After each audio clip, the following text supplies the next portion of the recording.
So I have projects running and basically counting the number of times I push the switch. Very simple. What we did in the last exercise was to basically add printf to the project, and that really involved adding this standard out underscore user and redirecting our I/O with a standard out custom, because we have a particular UART 1 that is implemented and used already in the project, which was this driver UART 1. But now I'd like to show you a different type of example. We started off with a full solution example. Most of the code here came from that. So we have a main.c. We had a solution with a list of different available compilers, CMSIS-Toolbox version, some specific configuration of the AC6 compiler, the ARM compiler, different packs, different targets, and then the C project. We added our standard out.user, and we've had different components in the project. So you may notice that and release might not appear in some of the components that you have in your project.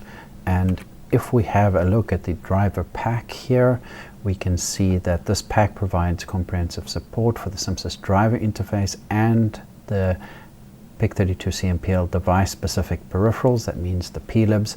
And in the version history here, there was a refactoring, and the pack was converted to a software pack by removing board support applications, and the examples was moved to an examples pack.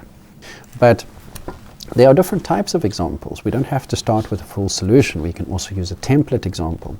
So I'd like to go ahead and add ADC functionality and use our new printf to display the value. So let's have a look at how we can do that. So coming into the CMSIS solution, we're going to go to the component view, and we're going to scroll down and see, yes, there's a number of different components under the PLIBs. And if we click at the user guide here, if we scroll down and find any code snippets, which we do, we can see that there will be a template example available. So I'm going to add the ADC and click Save. And note that what that does is adds the ADC to this cproject.yaml. And once it's finished being added, then you can see that the plib adc.c and .h is available there, and we can copy the header file. But what this also means is now under source files, you can click and say add from component code template, and we can see the ADC is there. There's an oscillator control there as well, because the oscillator control is already added to our project. But there's a lot of examples available here with all the PLIBs. So, you know, have a look for them. So we add the ADC, we just confirm our project location, and then we have an adc.c. Let's start having a rough look through this file.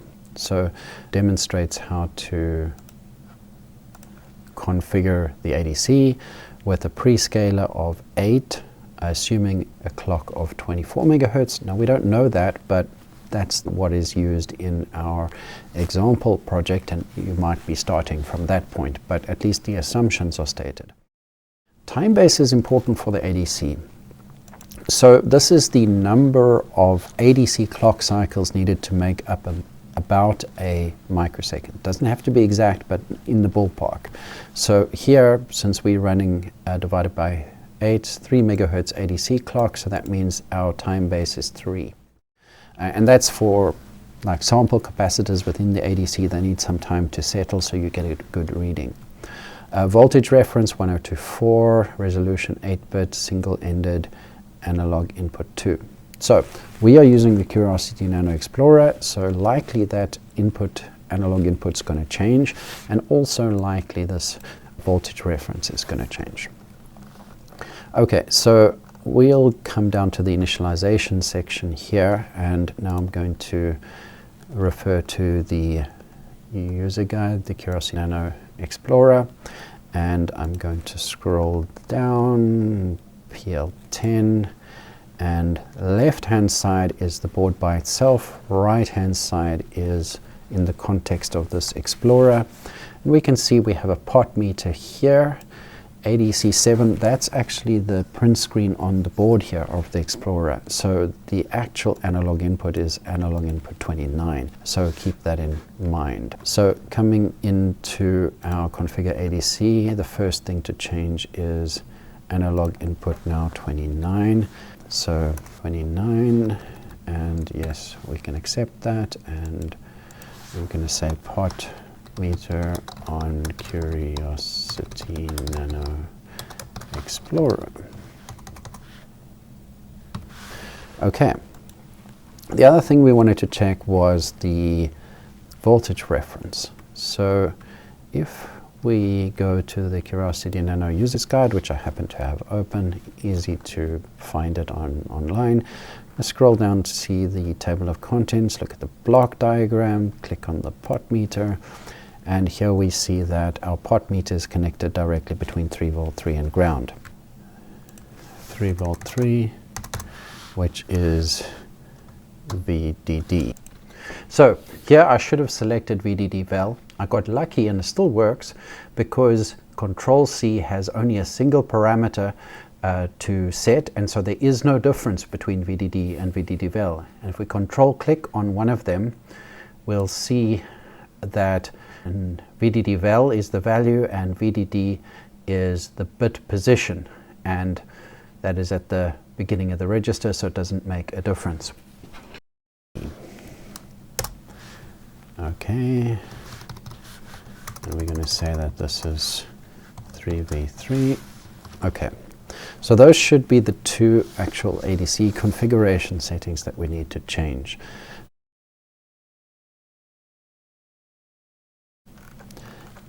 And note, as I change things, often VS Code kind of auto-completes and adds this extra header file here, so just be careful of that. You will get some compile errors if that stays there.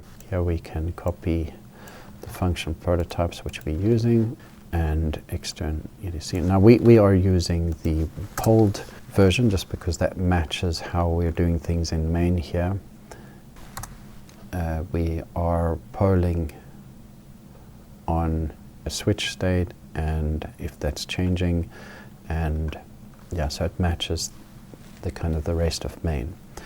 Configure clock. So you can see clocks are right at the beginning here. So we have main clock for the ADC, and the ADC doesn't actually have a G clock, but the main clock is very important to initialize for each peripheral before you start configuring them and writing to registers, because the main clock runs the CPU, and the CPU is what writes to registers within the microcontroller, so good to keep that in mind. Okay, we have our clock configured. We have UART in it there. Here's a good place to have an ADC in it, and I'm going to take the port pin first, and it's not 2, it's 29. So this is the actual pin functionality, and we are assigning this pin functionality to that function B, which is the analog functionality. Okay, and then we've got a while loop here. So into the main loop, we'll add the ADC at the top here. But we haven't got our variable. So we've got the lead counter. So uint32 ADC counter. And we had an int value returned for our ADC. Now we're returning ADC, which is an int 16, and the more you have these variables added here, the better the code completion will be. So if and ADC counter 1000, that's once a second, so we'll accept that for now, and I'm going to just go to the main loop delay and add define ADC read interval. 1000 is good. And now you can see it's even wanting to change what's later in the code with some more code completion, and yes, read interval. Okay, so cross our fingers, let's see that we've done everything correctly. So we'll stop the debug and go to the CMSIS Solution and build. Okay, as soon as that is unhighlighted, we can start the debug session. Okay, serial monitor. In the process of programming it, ran it for a little bit, so we got a couple of samples. And now if we move our pot, we go up to 493 or 95 is the high, and we can see we go down to about 16, so not exactly 0, but yeah, anyway, you can see close enough we have our functionality. The other switch functionality is working.